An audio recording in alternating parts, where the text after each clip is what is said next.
here's the fishing tip of the day. How to make a homemade European hair rig for carp. Now, for any folks in the US, Canada, or basically anywhere in the Western Hemisphere, chances are if you're fishing for carp, you usually put your bait straight on the hook, like whether it be corn, chickpeas, or bread, or whatever. While as in Europe, they use what's called a hair rig, which is a line that comes down from the hook, and the bait is threaded onto there. So essentially it's suspended bait, and so when the carp pick it up, it's with a bolt rig, so a heavy ounce sinker. They scoop up the bait first, as well as the hook as they start swimming away. They feel the weight of the sinker, and then they just bolt. They panic, and they don't even realize the hook's in their mouth. So that's a hair rig, and I'm going to teach you how to make it. So what you got to do, this is a size 6 eagle claw bait hook, and you'll see on the shank, there's barbs, and that's going to be really important. You want to get a hook that's barbed. Either this is a size 6, you can go, I sometimes use 8s as well, which is a little bit smaller, as far as I remember. But what you're going to do, you're going to take a length of braided line and fold it in on itself and make it 4 times longer than the hook. And so we're going to pinch those 2 sides of the line together, and we're just going to do a simple overhand knot. So we're just making a loop of line here. And then I'm going to try and get it as close to the end as possible.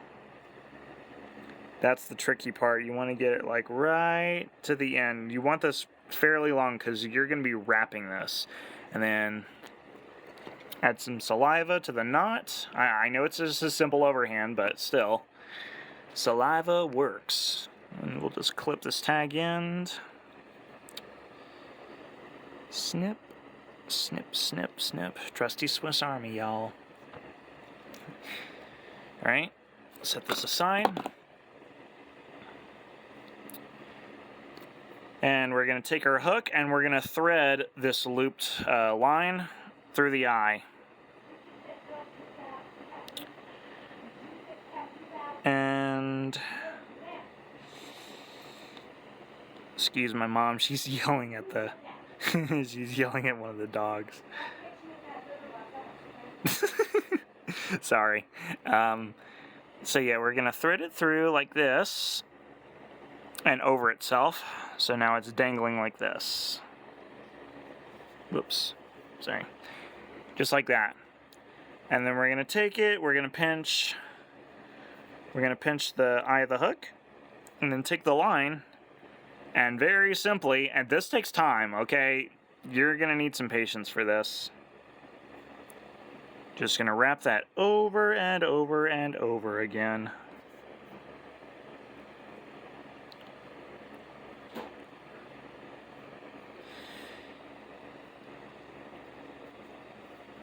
And by the way, if you're not patient enough to do this, dude, fishing is patience, and that's the beauty of it. Because the reward of having a fish at the end of your line is well deserved when it does happen. It's also kind of relaxing too, you know? Just brew yourself a hot cup of coffee or hot cup of tea. Have a few sips here and there, put on some soft jazz music, or hell, some old-timey, like, 40s, 50s country, like Hank Williams or Farron Young or all them guys. And then just do this. Like, this is so relaxing. See that?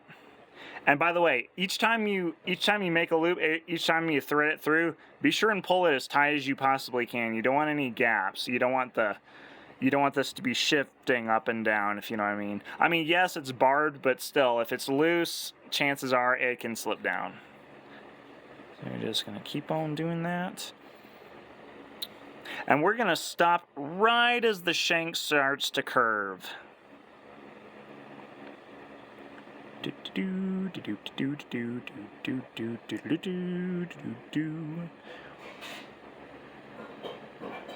And by the way, if you're wondering how to rig a bait to a hair rig, I will show you in an upcoming video.